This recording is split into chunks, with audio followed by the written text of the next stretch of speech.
নলহাটি ও ভদ্রপুর। পীঠমালা মহাতন্ত্রে বলা হয়েছে, নলাহট্টাং নলাপাত যোগেশো নাম ভৈরব কালিকা দেবতা তত্র তত্র সিদ্ধির্ন সংশয়। তন্ত্রপীঠ ও সিদ্ধপীঠের প্রাধান্য বীরভূমের এই অঞ্চলে খুব বেশি। এদিকে সাঁইথিয়া লাভপুর, ওদিকে নলহাটি ও তারাপীঠ। তান্ত্রিক ধর্ম ও সংস্কৃতির প্রতিপত্তি যেখানে এত বেশি, সেখানে পরবর্তীকালে পীঠস্থানের ঐতিহাসিক বিকাশও খুব স্বাভাবিক। পীঠস্থানগুলি কেন্দ্র করে অনেক রোমাঞ্চকর কিংবদন্তির সৃষ্টি হয়েছে। পৌরাণিক অতিকথায় তাদের প্রকৃত ইতিহাস আজ রহস্যাবৃত, কিন্তু তাহলেও রহস্যের অন্তরালে দৃষ্টি প্রসারিত করলে বাংলার পাল যুগের কথাই মনে পড়ে পীঠস্থান প্রসঙ্গে।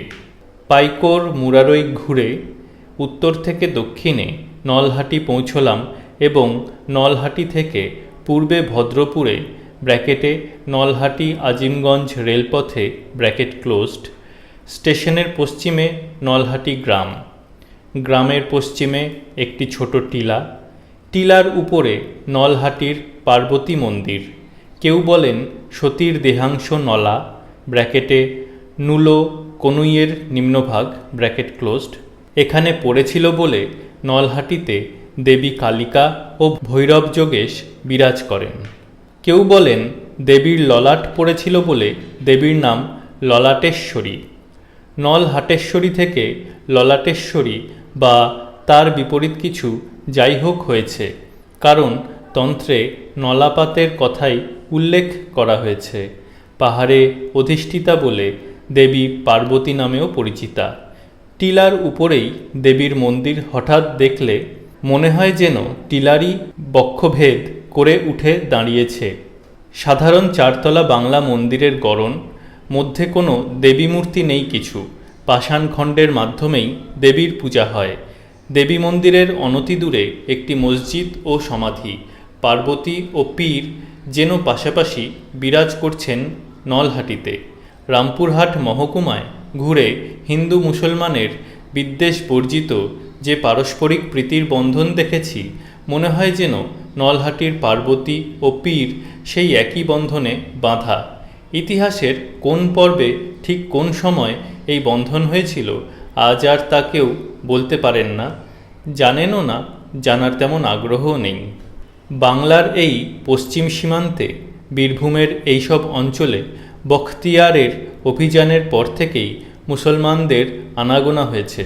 রামপুরহাট মহকুমার এমন অনেক গ্রামে গেছি যেখানে এখনও মুসলমানরাই প্রধান। ইউনিয়ন বোর্ডের প্রেসিডেন্ট মুসলমান। গ্রামের উৎসব পার্বণে তারা হিন্দুর মতন যোগদান করেন।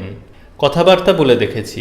গ্রাম্য হিন্দু দেবদেবীর মন্দির ও মূর্তির মধ্যে কোনগুলি উল্লেখযোগ্য ও দ্রষ্টব্য তা তাঁরা অনর্গল বলে যেতে পারেন।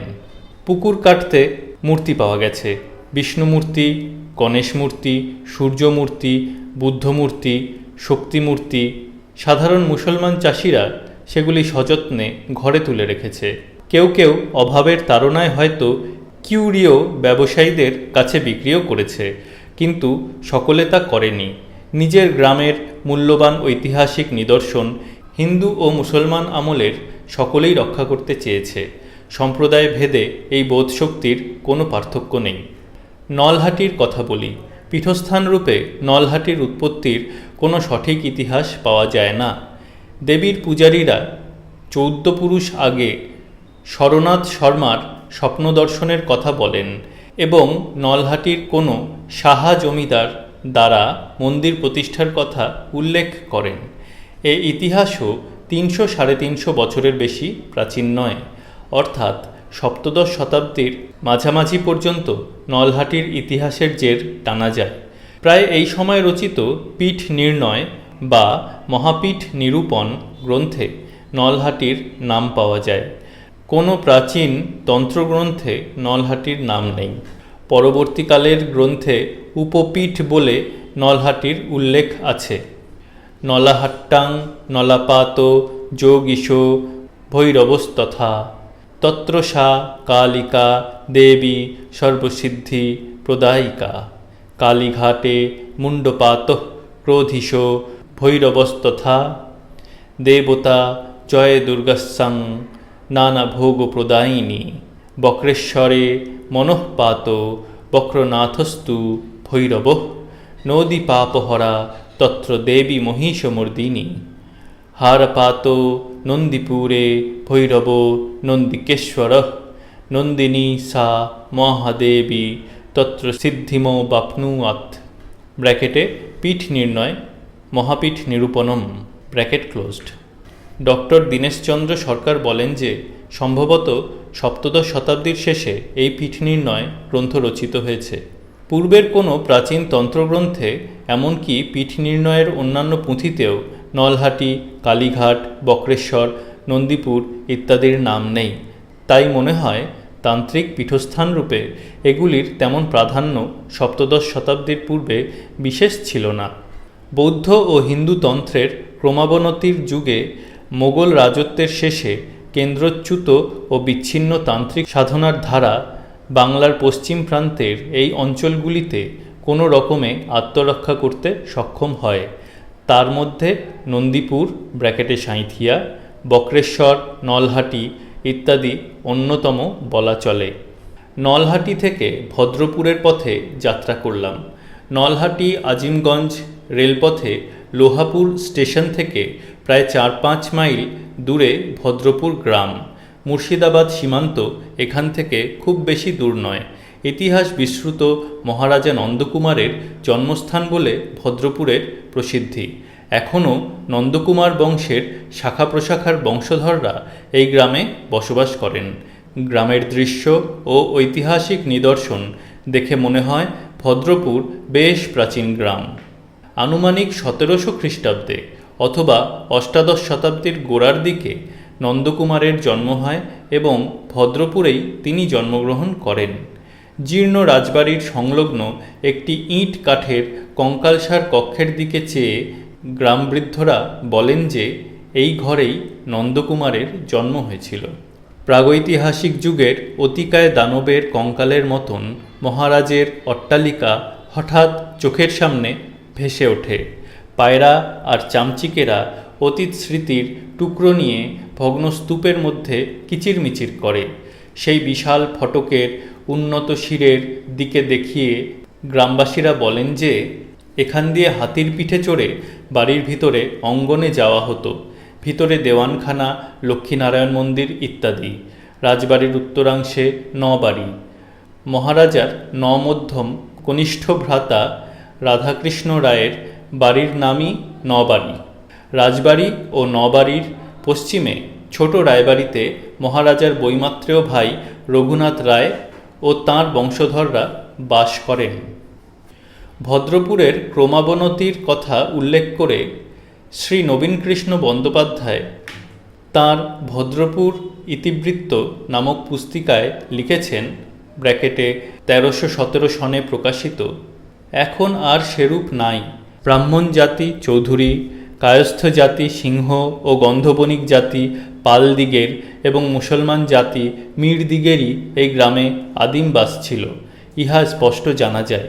আমারই চক্ষুর অগ্রে এই গ্রামের লালা গোষ্ঠী, মজুমদার গোষ্ঠী ও অন্যান্য অনেক ব্রাহ্মণ, তন্তুবায়, স্বর্ণকার ও সূত্রধর বংশ লুপ্ত হওয়ায় ন্যূনাধিক 100 ঘর বস্তি বিগত 40 বৎসরের মধ্যে কমিয়া গিয়াছে। মহারাজা নন্দকুমারের অট্টালিকা থেকে রেশমের কুঠি পর্যন্ত সবই আজ ভগ্নস্তূপে পরিণত হয়েছে।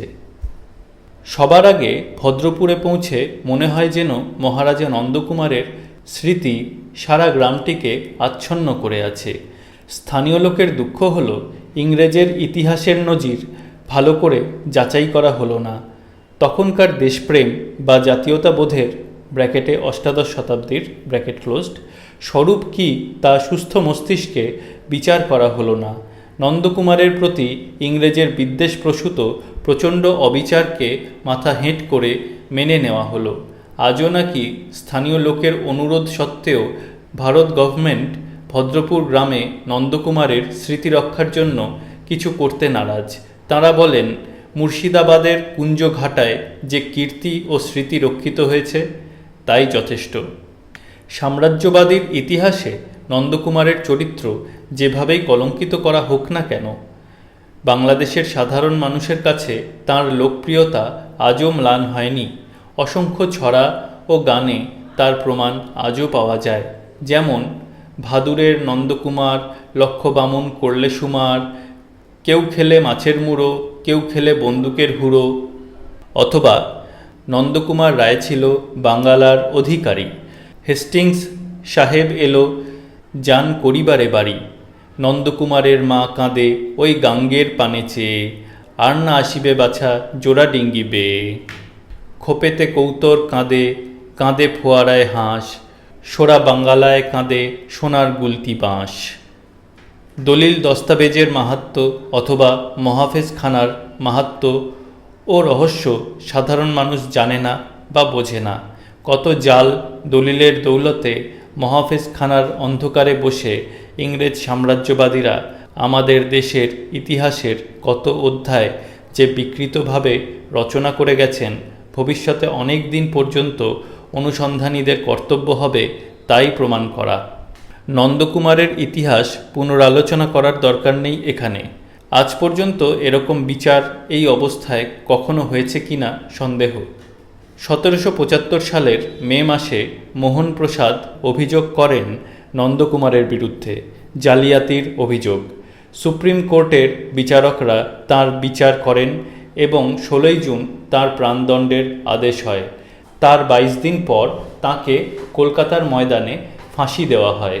জালিয়াতির অপরাধে প্রাণদণ্ড দেওয়া এবং অত তাড়াতাড়ি সমস্ত তদন্ত, বিচার ও দণ্ডবিধানের কাজ শেষ করে ফেলার মধ্যেই ষড়যন্ত্রের আভাস পাওয়া যায়। ব্রিটিশ আমলে নন্দকুমার অবশ্য বাংলাদেশের প্রথম শহীদ নন, একথা ভুল। তার আগে বাংলার সাধারণ চাষি ও মানুষ সাম্রাজ্যবাদীদের বিরুদ্ধে বিদ্রোহ করে অনেকে প্রাণ দিয়েছেন। কিন্তু উল্লেখযোগ্য হল, নন্দকুমারের মতন একজন দেশের প্রতিপত্তিশালী ব্যক্তিকে এইভাবে বিচার করে প্রাণদণ্ড দেওয়ার দৃষ্টান্ত ইতিহাসে বিরল। বর্তমান যুগে অবশ্য বিরল নয়, কিন্তু তখন বিরল ছিল। দেশের কয়েকজন গণ্যমান্য অসাধারণ ক্ষমতাশালী ব্যক্তির মধ্যে নন্দকুমার নিঃসন্দেহে অন্যতম ছিলেন। তাকে যে পদ্ধতিতে হত্যা করা হয়েছিল তাতে সমস্ত ব্যাপারটি হেস্টিংস ও তাঁর পার্শ্বচরদের চক্রান্ত ছাড়া আর কিছু ভাবা যায় না। তার মানে এ নয় যে নন্দকুমার নিষ্কলঙ্ক চরিত্র ছিলেন, তার অর্থলোভ ছিল না, তিনি জালিয়াতি করেননি। নবাবী আমলের শেষে এবং ইংরেজের কোম্পানির আমলে আমাদের দেশে যেসব পরিবার বা ব্যক্তি আর্থিক ও সামাজিক প্রতিষ্ঠা অর্জন করেন, তারা কেউ সাধুতার জোরে তা করেননি। ষড়যন্ত্র, চক্রান্ত ও অসাধুতা তাঁদের চরিত্রের অন্যতম বৈশিষ্ট্য ছিল। নন্দকুমার যদি সেই দোষে দোষী হন, তাহলে তার জন্য প্রাণদণ্ডে দণ্ডিত হতে পারেন না। এসব কথা বাঙালির আজ মনে হওয়া স্বাভাবিক। ভদ্রপুরের কাছে আকালিপুরে মহারাজ নন্দকুমারের প্রতিষ্ঠিত বলে কথিত সর্পসীনা, সর্পভূষিতা, দ্বিভুজা গুহ্য কালী দেবী প্রতিষ্ঠিত আছেন। মন্দিরটি আজও অসম্পূর্ণ রয়েছে। ব্রাহ্মণী নদীর পাশে শ্মশান এবং শ্মশানের কোলে কালী মন্দির। শোনা যায় দেবী প্রতিষ্ঠার সময় মহারাজা নিজে উপস্থিত থাকতে পারেননি বলে তাঁর পুত্র গুরুদাসকে তান্ত্রিক মতে কালী প্রতিষ্ঠার নির্দেশ দিয়েছিলেন। দেবী মন্দিরের দক্ষিণে একটি সিদ্ধাসন আছে, পঞ্চমুণ্ডী বলে পরিচিত। এই অঞ্চল থেকে বৌদ্ধ মূর্তিও কয়েকটি পাওয়া গেছে। মূর্তিগুলি সংগ্রাহক ব্যবসায়ীদের কৃপায় স্থানান্তরিত হয়েছে। ভদ্রপুরও মনে হয় তার পার্শ্ববর্তী অঞ্চলের মতন বৌদ্ধ তন্ত্রযানের একটি প্রধান কেন্দ্র ছিল। পরে হিন্দু তান্ত্রিক, শৈব ও বৈষ্ণবদের প্রতিপত্তিও বাড়ে। গুহ্য কালী প্রতিষ্ঠা থেকে মহারাজা নন্দকুমারের শক্তি উপাসনার কথা মনে হয়। বাংলাদেশের অনেক প্রতিপত্তিশালী রাজা ও জমিদারের মতন নন্দকুমারও শক্তির পূজারী ছিলেন। বৈষ্ণব ধর্মের প্রতিও তাঁর অনুরাগ ছিল। কিন্তু এসব আজ ভদ্রপুরের অতীত ইতিবৃত্ত। আজ সেই অতীত সমৃদ্ধির প্রায় সবটাই লুপ্ত হয়ে গেছে। ইতিহাসের উত্থান পতনের আঘাতের চিহ্ন আরও অনেক গ্রামের মতন ভদ্রপুরের বুকেও অঙ্কিত রয়েছে।